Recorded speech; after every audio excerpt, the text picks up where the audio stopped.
going to look at a role that's a little bit unique to Toastmasters, and that's the Sergeant at Arms. You may see it written as SAA. They're the person who keeps track of all the club's physical property, so all the stuff, banners, timing devices, meeting materials. They'll usually be the first one in the door so that they're there to set up the meeting space and get everything organised. And they'll pack up at the end of the meeting as well and just make sure that all the club's equipment is accounted for. They're likely the person who coordinates the bookings with the venue and make sure that they can maintain that relationship. For online or hybrid clubs, the Sergeant at Arms will also be in charge of making sure things like laptops, cameras, microphones, etc. are all set up and working for the meeting, as well as creating the online meeting for those members who are joining remotely. When a vote is taken to accept a new member, it is usually the Sergeant at Arms who would escort the prospective member from the room for that vote. And they also have a specific role to play during club competitions, particularly in competitions such as table topics and evaluations, where the competitors aren't able to hear the other competitors' speeches. They're the one who would make sure that people are taken from the room and escorted back into the room at the appropriate times. Unless, of course, the Sergeant at Arms is competing, in which case they'll need to enlist another member to help out. They may also take on some of these roles at area and division contests. The Sergeant at Arms is also responsible for venue safety. So just making sure there's no obvious slip and fire hazards, for example, making sure they understand the emergency procedures of the venue and where any emergency equipment might be found. Where a club has members who require extra assistance with access or assistive technologies within the meeting, it is the Sergeant at Arms that would make sure that that's all in place for them as well. And that would extend to competitions, speechcraft courses, and other events that the club might be holding. So let's jump in, have a chat with a current Sergeant at Arms, and find out what they love about being a Sergeant at Arms within Toastmasters. And joining us today to talk about the role of Sergeant at Arms, which you may see abbreviated to SAA, is Ian McLaren. Welcome, Ian. Thank you. Now, Ian, can we start with some easy questions? What club is your home club? And we all think our home clubs are amazing. What makes yours a really special club? Well, currently and for quite some time now, the home club that I belong to is Eleanora Early Morning. As the name suggests, it doesn't make it totally unique because there's quite a few in District 69, but it's an early morning club. So I'm not the Sergeant at Arms, but we do have a Sergeant at Arms who's quite elderly and she doesn't drive, so she gets there just before the meeting starts. So I get there at 5 to 6 and set the room up and make it all good quality, if you like. There's one good thing about that. If I set it up, I know I've set it up and I'm happy with what I've done. I don't have to complain about anybody else. The one thing that is unique, though, about it, really unique, is that we have elections of club officers every 6 months. And that's been since the club started 35 years ago, long before I was there. And the idea was they say to people who aren't sure about doing a job, they say, well, if you do it for 6 months and see how you like it, and I guess that works, but most of the time we end up doing the full 12 months anyway. When I say we, the committee does the full 12 months anyway. So there's the two unique things about, there's only two. There's two early morning Toastmasters clubs in Southern Division. So there's Eleanora and there's Oasis on Broadbeach. I belong to one early morning club myself, and it's a fantastic way to just get your day started and get energized and enthusiastic about the day, I find. We've always said that it's a great way to get the energy going, get your heart beating, and away you go, and then you head off to work, or in my case, home to retirement. Have you ever been a member of any other clubs, or are you currently a member of other clubs as well? I have to say, I knew that this question was going to come up, so I started thinking, and I thought, there was a time when I was a member of 7 clubs all at one time, which not only became a bit time consuming, but a bit expensive after a while. And there's a reason for that. I was Southern Division Director, and I used to get invited to a lot of clubs, and there was at least 2 clubs where they had 19 members getting towards June. And on both occasions I said to the VPM. You get to 19 members, and I'll join and become the 20th. So that's how I joined another two. But in fact, I've made a list because I did start to forget.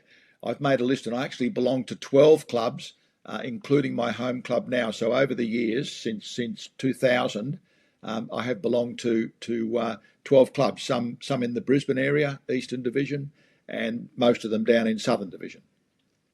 Wow. Wow. So a Toastmaster since 2000.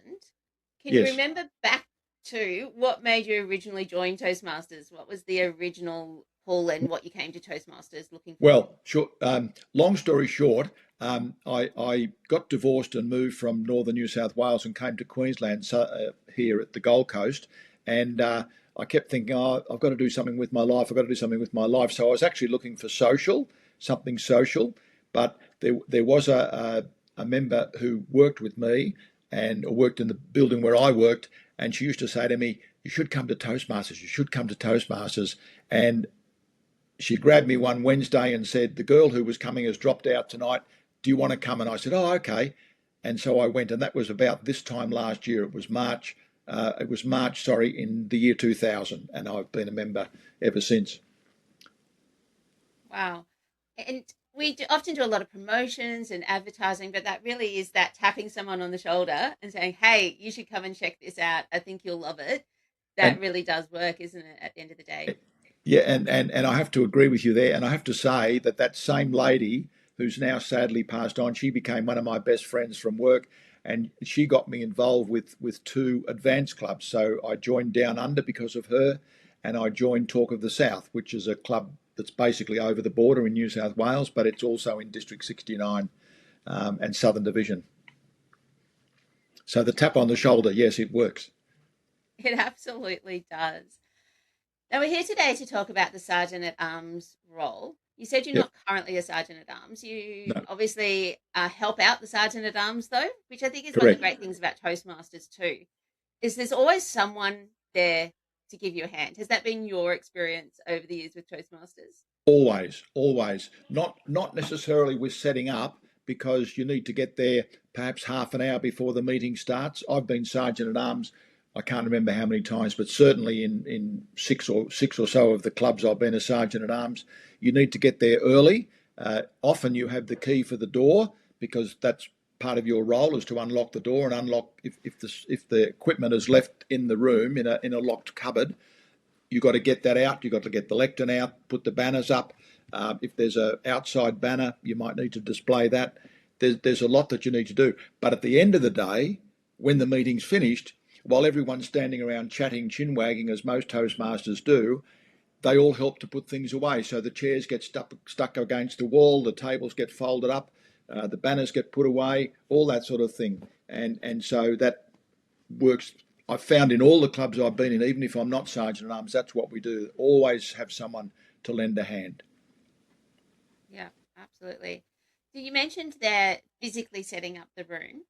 Yeah. Are there any other things that you do in this role, tasks that you have that you do? Um, you need to consider that some clubs are in a room that has nothing able to be left there. So you go into a new room that's completely empty, which means you then have to carry the equipment. I've been a sergeant at arms in at least three clubs where that was the case. I just used to have a kit bag where the bits and pieces went in. The lectern I carried separately. I just left everything in the boot, and I made two trips each time. I just made two trips from the car to the meeting room and back again. Uh, Interestingly, we ended up having an engineer come to join one of our clubs, and he took over as sergeant at arms, and he got a trolley with wheels and a little box thing on it. He was very engineery, and he had everything in this trolley, and he would wheel it into the meeting, take everything out, put it all up, and then at the end of the day, pack it up and put it back into his car and take it home. And of course, you've got to have somewhere to keep it if you're in that situation. So you need a garage or a spare room or something like that. Yeah. In some clubs, the Sergeant at Arms helps organise social events. Has that been the case in any clubs you've been in, or have you just helped organise social events anyway, even if you weren't Sergeant at Arms? I, I, no, and in fact, one of the things that's not in the script is that in fact the Sergeant at Arms is the host of the club. That's traditionally what a Sergeant at Arms is. You're the club host, and so. But when there's a function coming up, say there's an anniversary or one club, the first club that I joined, we used to have an outside dinner at a restaurant at changeover and at Christmas. So we did that twice a year. It wasn't specifically the role of the Toastmaster to look after that, even though it should have been. It was organised by an organising committee, and in most cases these days, it's a great opportunity in pathways where you need to do a level 4 or level 5, and it says organise an event. So you put your hand up, say I can do that, and you get a group to help you. So you book the restaurant, you make sure there's numbers there. I should say that when I was with Talk of the South, which was an advanced club, I was Sergeant at Arms 3 years in a row. That club, you had to organise the events because we met on a Friday night of one month and a Sunday lunchtime of the alternate month. And on each occasion, the Sundays, I would organise a barbecue at Kingscliff, and you'd organise the food and you'd bread and sausages, whatever. Get the numbers coming, get there early to book this barbecue place. At night, you'd book a restaurant. So you'd get in touch with the restaurant and you'd say, we've got this number of people coming and we want to do it on such and such, and advertise. And it was a great learning skill to organise events. Even though it didn't qualify back in those days, it's a great way to learn organising skills. And you've always got someone to help you. If you need someone to help you, there's always someone there. You mentioned being the host of the club. Yes. In some clubs I've seen the Sergeant at Arms opens every meeting, some not. Has that, that's been in most of the clubs you've been in? Yes, every club that I've been in, that's what happens. And in fact, in two of the clubs where I was Sergeant at Arms, for both of them for a number of years, I did it. I was always at the door to welcome people, the regular members, and particularly if guests came in, I was there at the door, which means that you're meeting everybody who comes to the meeting. You're actually meeting and greeting as they come in the door. If it's a guest, you make sure you introduce them to the president for a start, or the vice president membership, get them to sit with somebody. And it's a great way to meet people, welcome people. It's a social event, which is what you want. You want someone to smile when they come in and have someone. How many times do people come to a meeting and they walk in and they think, oh, no one wants to talk to me. But if you're Sergeant at Arms, it's part of your job to be at the door and welcome them. And as you suggested, it's also your role, the Sergeant at Arms role, to stand at the front and give a 5-minute warning, possibly bang the gavel on the lectern, give a 5-minute warning, and then call the meeting to order. Not necessarily open it, because in the clubs that I've been in, it's the president who opens the meeting, but the Sergeant at Arms calls it to order. Maybe introduce, if some guests have walked in the door, you've got their name, so you introduce them all. Everyone claps.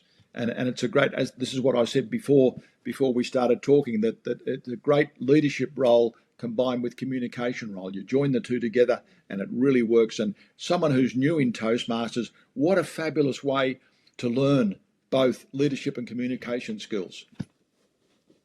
I love that. And I think getting to hit the gavel, that's the job everyone wants, right? You want to be able to play my word. The gavel. That's the most exciting bit. You've talked a lot about organisation, about leadership, about communication. Are they the main skills you think that you have used or developed in this role? Are there any other skills and knowledge that people coming into this role might expect to learn or be able to develop? I think in a traditional club, not necessarily an advanced club, as I talked about organising a social event, that's sort of something that comes later. But in a normal community club that meets in the evenings or at lunchtimes or in the mornings, whenever, I think the main thing that you need to know is just have the strength to be able to welcome people, as I say, to shake hands. You don't really need any basic skills to do the role. It's not like a VPE or a president where you've sort of come up through the ranks, if you like. It's a starter's role. It's someone can do it right from the word go, and it's not difficult to do it. That's what I've found. I love that idea about it being a starter's role because the sergeant at arms still is a member of the committee. Yes. Correct. Yes. So I imagine it would be a great way for someone newer to Toastmasters to have a role that is not a role that requires a whole lot of knowledge about Toastmasters or a huge amount of time, but you still Yeah. get that exposure to how Toastmasters runs and start learning that leadership and that part behind the scenes of what happens. And being on the committee is something for a sergeant at arms. It's the sergeant at arms actually. If you do it strictly speaking, if you're on the committee and you do it properly, the sergeant at arms actually calls that meeting to order as well. And the sergeant at arms also says, do we have a quorum or do we not have a quorum? So that's one of the sergeant at arms jobs. And going along that same line within a meeting, if you've got a new member who's joining, it's a sergeant at arms role to take that potential member out while the members have a ballot or a vote to call them in. That's another great event. You take the new member out and you chin wag with them and you say, what a great club this is, and you're going to learn this and you're going to learn that. It's a great way to get to know this new member, and they immediately feel at home. So that's another role. If there's ballots, the sergeant at arms actually counts the ballots, counts the positives and the negatives, or pros and cons. So there's little things like that the sergeant at arms does. Just little things that basically help the meeting run along. In the clubs you've been in, has the sergeant at arms also had a role to play in competition rounds? I'm thinking Not specifically your table topics and evaluation competitions. correct. I don't think necessarily, but certainly it would help if you were a sergeant at arms. If you're having club competitions, the sergeant at arms may be competing, but if not, you've got a ready-made sergeant at arms there. Otherwise, you just get two people from the audience, and certainly that's the way it is at area, division, and district. You don't necessarily use a sergeant at arms to have that role in the contests. You would have two people appointed, so you have on each occasion of evaluations, you need two sergeant at arms, not necessarily the club sergeant at arms. It's a separate role, but it's something similar. It's controlling, it's organising, it's helping, and that's what you do. But again, if you are sergeant at arms, it's a bit like being an accountant. When you join a club as an accountant, you immediately become the treasurer. So if you're a sergeant at arms in a club and they know that at the area, they'll say, hey, you could be our sergeant at arms for table topics, for instance. So you're waiting to be asked. Yeah. Playing to people's strengths and what they know, right? Correct, yeah. I did want to ask about how much time you dedicate to being a sergeant at arms. You said you arrive there half an hour early and you attend committee meetings. Are there other time commitments that you make as sergeant at arms? No, not really. The only thing you need to do, as I said, if this would not happen if you just joined a club and just became sergeant at arms. This wouldn't happen. But with my role as the sergeant at arms at the Advanced Club, where we used to have dinner meetings, every meeting we had a dinner or a picnic. That would take a lot of time, days literally, driving around different restaurants, asking them what they do, how we can seat, how we can be seated, that sort of thing. But in a normal club, really the only thing you have to do, as you suggested, half an hour before the meeting starts, half an hour at the end of it, and pick up the gear and lock it away, or take it home. You're coming home anyway, and it's 5 minutes to drop it off in the garage, and that's it. So it's not like other jobs like a VPE would spend hours doing their role. VPM, all of those higher up level executives would have a lot more time. VPE, easy. One other thing that struck me when I was looking through the sergeant at arms information, because I haven't been a sergeant at arms myself, so I was reading up on that, is it talked about being in charge of safety in the meetings, access for people who perhaps have access requirements, those sorts of extra requirements. Is that something that people should be concerned about? Because it sounds kind of big and scary and like a lot of responsibility being in charge of safety. How does that actually play out in a meeting? I've never been a sergeant at arms in a club where that's been a requirement, even though you would be aware. The one thing you do as sergeant at arms, if you do it properly, when you call the meeting to order, you ask people to turn their telephones off, You ask people to, and you show them where the facilities are, the toilet facilities, and then you tell them where the exits are. If you do it correctly, you should tell them where the exits are, where you meet if there's a fire, how you get out, and where you actually meet, and explain that you need to have that facility and you need people to meet there, not just run off, because you need to be able to count who was there and who's still there. Because if you've got two people missing, they could be still in the room, and that sort of thing. But we don't, the Sergeant at Arms of my club now doesn't do any of that because we're regular members. If there's a visitor there, they might, but generally speaking, we know what to do. There was a couple of clubs in Brisbane that was organised by people higher up and very particular about doing things. And I was never Sergeant at Arms at either of those clubs, but the Sergeant at Arms was required to say where the exits were, where you went if there was a fire, all that sort of workplace health and safety, if you like. But it's not. Look, I haven't generally concerned myself over that as a Sergeant at Arms. It's not a big deal really, and you think of the defibrillators. I've never had to. I know that one of the district conferences, I think up at Ipswich, we had a guy had a heart attack, and there was a couple of our senior members there that gave him, but we'd never had defibrillators. But the ambulance came and everything was all right. But it wasn't really the Sergeant at Arms role to worry about that. I think what you said there is just being aware is just probably being aware. the main thing. Just being aware. Yeah. Yep. Absolutely. Yep. Yeah, absolutely. Yep. I have to say we have had over the years we had an elderly member now, and he's in his 90s, still alive, but he's not a member anymore. But he stood up and really ripped a hole out of his leg, and we had to organise an ambulance to come and fix him up, and we had a retired nurse who was a member, and she put bandages on before the ambulance came.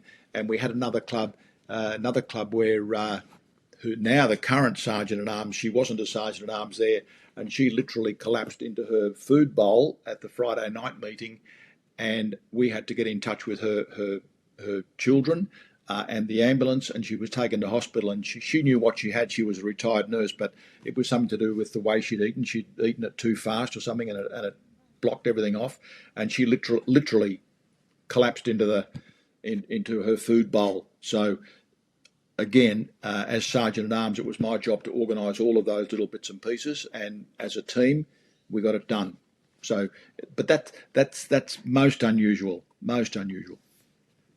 And I like what you said there. As a team, we got it done. You're Exactly. never going to be left on your own to sort something out. There's always people there that will help you, and there's always someone that you can pick up the phone to and ask for advice and ask for help within Toastmasters as well, which is something I love about this organisation. When we say supportive, that's not just words, that's something that is lived in the way that people help each other. Dead right, Charlene, and I think exactly what you said. It's the same with any other role.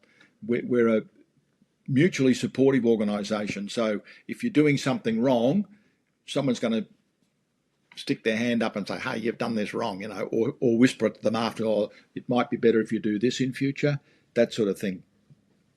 Just hints as you go along. Yeah, absolutely. If someone was considering nominating to be Sergeant at Arms or got that tap on the shoulder, hey, what if I put your name forward for Sergeant at Arms? What would your advice be to that person?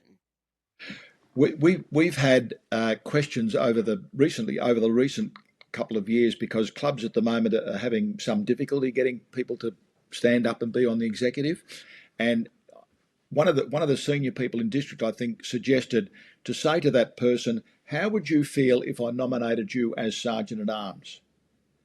And they would say, oh, I'm not sure what's involved. So you would then talk to them and say, this is what you're going to use to develop your own communication leadership skills. You get to talk at every single meeting at least once, unlike others who might sit there and only do a table topic, and you learn all these skills that go with it, like we've talked about this morning. And I think that's really good. We've sort of started to practice that, not literally tap them on the shoulder, but front them up and say, how would you feel if I nominated you as whatever? that tends to work because people say, "Oh, I'll have a go." I feel good about that.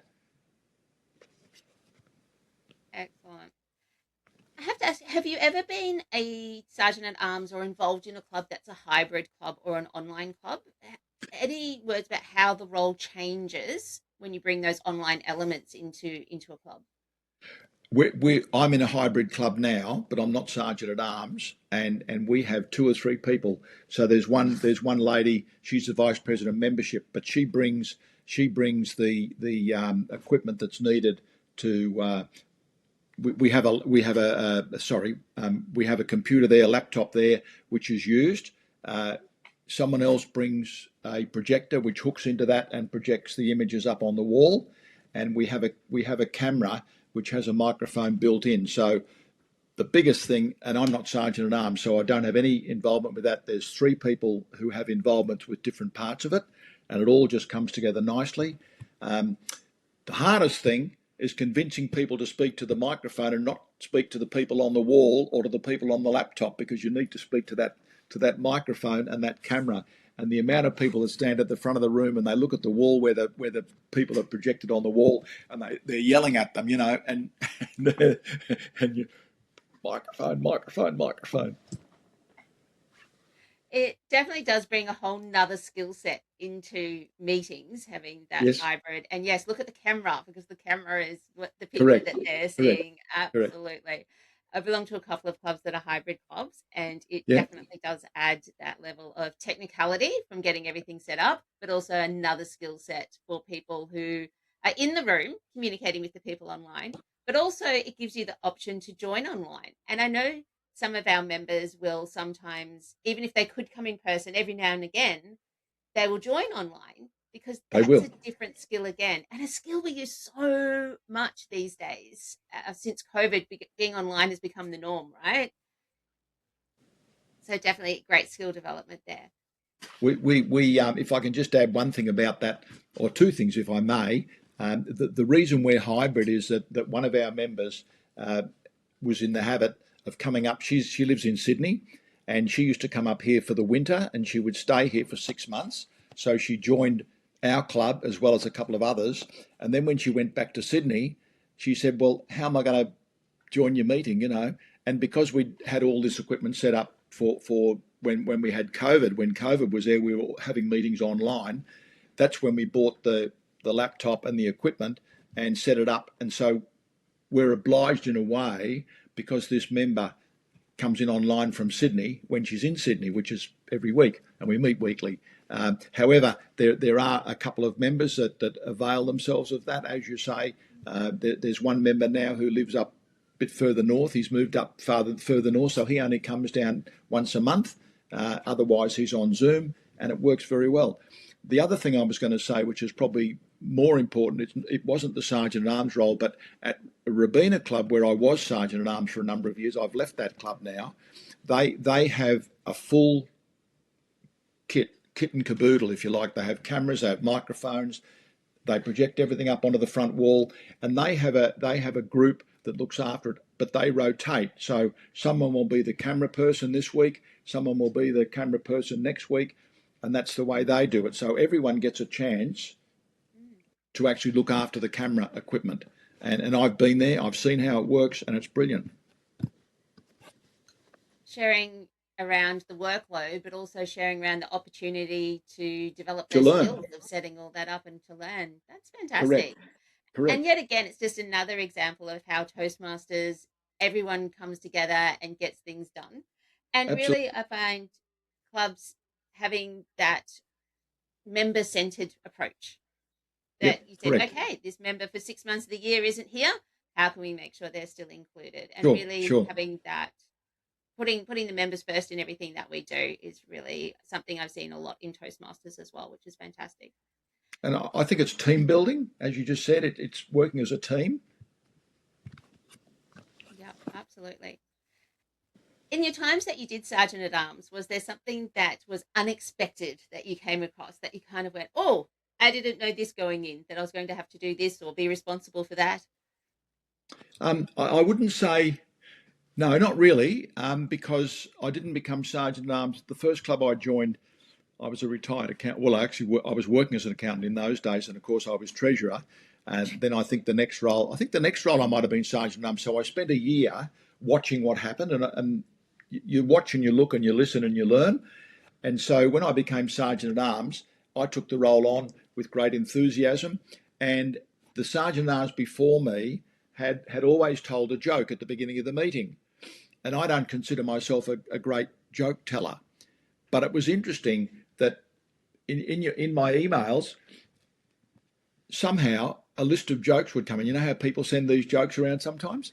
And they would come just in time for the next meeting, like fortnightly meetings, and I'd get there and I'd have a joke there.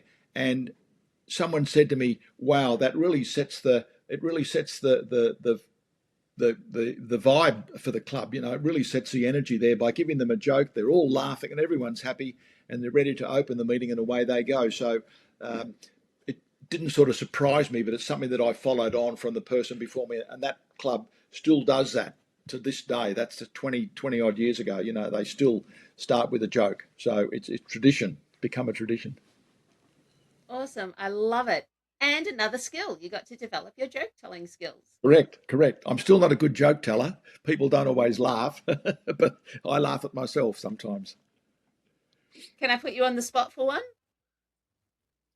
Um, yes.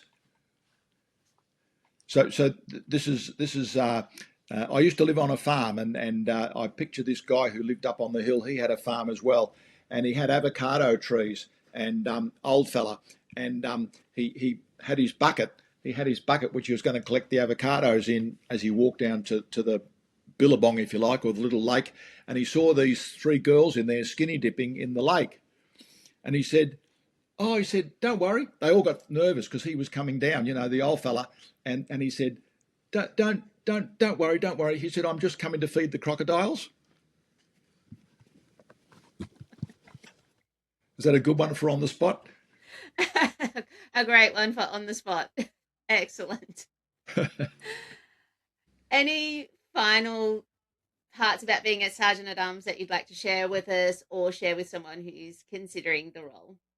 Not really. The only thing I'd like to say is just sort of to summarise what I've said. It's a great job for a reasonably new member or an existing member, any member like yourself.